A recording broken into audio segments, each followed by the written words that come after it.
condemn anybody. If anybody that needs to be condemned, it's what you call the only democracy in the Middle East, that is Israel. You just condemned Israel for killing civilians, and you won't condemn Hamas for killing civilians. How many times you have interviewed Israeli officials, Louise?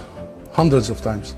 Hundreds of times. How many times Israel have committed war crimes right live on your own cameras? Do you start by asking them to condemn themselves? Have you? You don't. You don't. No, I'll answer that question. Because at the very heart of it is misrepresentation of the whole thing. Because it's the Palestinians that are always expected to condemn themselves. Come on, this is a political conflict. We have been denied our rights for a long time. So this is the wrong starting point. As opposed to this business by BBC and the mainstream media for 75 years. You bring us here whenever there are Israelis who are killed. Did you bring me here when many Palestinians in the West Bank? Do you invite me when there is such Israeli provocations in Jerusalem and elsewhere? Because Israel, what Israelis have seen, which we started by saying tragic, the last 48 hours, the Palestinians see every day for the last 50 years. You know the situation in Gaza, you've just described it. This is the biggest open air prison. Those people, 2 million, have been taken hostage by Israel for the last 16 years. Perhaps this is about time we abandon this rhetoric, this framework, and we start giving people the real ugly truth sometimes.